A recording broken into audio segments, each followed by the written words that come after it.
வணக்கம் நண்பர்களே, ideal spark சேனலுக்கு உங்களை வரவேற்கிறேன். நேர்மறையான எண்ணங்கள் எப்போதும் நன்மையே நமக்கு பயக்கும். எனவே positive things make positive energy. வழக்கம் போல் நம்ம கதைக்கு போகிறதுக்கு முன்னாடி நம்மளுடைய ஸ்பான்சர் யார், என்ன இது விவரம் நம்ம பார்த்துடலாம் வாங்க. The struggle to find courses that truly speak your language, it's finally over.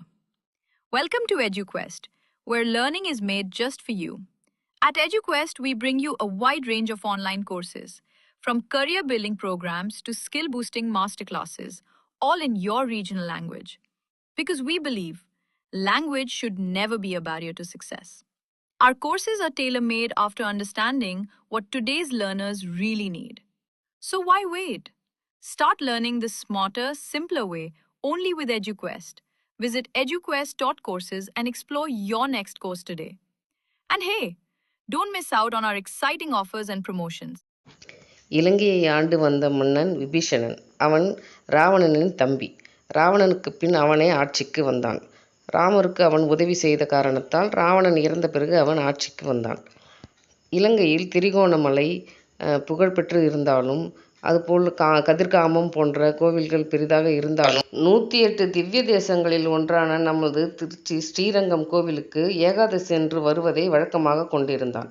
அவன் அந்த கோவில் பற்றி பெருமையாக சொல்ல வேண்டுமென்றால், ஓம் என்ற வடிவிலான தங்க விமானமும் தெற்கு ஆசியாவிலேயே மிக உயரமான ராஜகோபுரமும் கொண்டது ஸ்ரீரங்கம் கோவில். அதற்கு விபீஷணன் பூக்காவடி போல் பூவை கொண்டு வந்து கடவுளுக்கு அர்ச்சனை செய்துவிட்டு போவது வழக்கம். இதை அறிந்த ஒரு அந்தணர் அந்த கூடையில் சென்று மறைந்து கொண்டார். ராட்சதர்கள் எப்பொழுதும் மிகவும் ஆஜானுபாவாக இருப்பார்கள். அதனால் இவர் அந்த கூடையில் அவர் ஒளிந்து கொண்டது அவனுக்கு ஒரு பெரிய விஷயமாகவே தெரியவில்லை. அவனும் இலங்கைக்கு அரண்மனைக்கு போய் சேர்ந்தான்.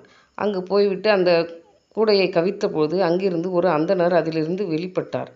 அவர் போகும்போது அந்த அந்த ஊரின் பிரம்மாண்டமும் அந்த அரண்மனையும் அங்கு இருக்கும் செல்வங்களையும் பார்த்து கொண்டே போனார். என்ன ஒரு அதிசயம்! எவ்வளவு செல்வம்! எதையாவது கேட்டு நாம் நிறைய வாங்கி கொண்டு போய்விடும் வேண்டும் என்று யோசித்து கொண்டே போனார். அப்படி ஒரு ஆச்சரியமாக இருந்தது. அவருடைய தவறான மூளை வேலை செய்தது. எப்படி வாங்கிவிடலாம் என்று சொல்லிட்டு யோசித்து கொண்டே சென்றார். இப்படி பேசலாமா, அப்படி பேசலாமா என்று யோசித்து கொண்டே போனதும் அங்கே மன்னனை பார்த்ததும் அவருக்கு வெளவெளவென்று ஆனது. உடனே அவர் மன்னன் கேட்டார், யார் நீங்கள், எதற்காக வந்திருக்கிறீர்கள், உங்களுக்கு என்ன வேண்டும் என்று கேட்டார்.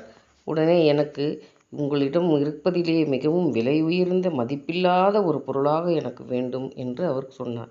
உடனே காவலரிடம் மன்னன் போய் கொண்டு வாருங்கள் என்று பொக்கிஷ காவலரிடம் சொல்லி அனுப்பிவிட்டார். அவரும் போய் அந்த பொக்கிஷ அறையில் போய் பெரிய பெட்டி ஒன்றை கொண்டு வந்து இவரிடம் காமிச்சு, உனக்கு அரிய பொருள் கிடைத்திருக்கிறது, எங்கள் மன்னர் எங்கிருந்தோ கொண்டு வந்தார், இது உனக்குத்தான் என்று அவரிடம் கொடுத்தார். அதுக்குள்ளே ஒரு பெட்டி இருந்தது, அதை எடுத்து கொடுத்தார். அதை பார்த்தவுடன் பிராமணருக்கு ஒன்றுமே முடியவில்லை. இந்த அர்ச்சகருக்கு என்னடா இது இப்படியாகிவிட்டதே என்று. அங்கே எல்லாம் தங்க மாளிகையாக இருக்கும்போது அந்த இரும்பு ஊசி மட்டும்தான் அவர்களுக்கு விலை மதிப்பற்ற உயர்ந்த பொருளாக இருந்ததாம். என்னடா என்னை இப்படி ஊசியை வாங்கி கொண்டு வந்து நம்ம என்ன செய்வது என்று இவர் சோர்ந்தே விட்டார். இதனால் மனிதன் எப்போதும் கடவுளை நம்பி அவர் கொடுப்பதை கொண்டு திருப்தி அடைய வேண்டும். என்றும் அதிகமாக ஆசைப்படுவதில் வீண் முயற்சியை தவிர உபயோகமில்லை என்று அறிகிறோம். நன்றி, வணக்கம்.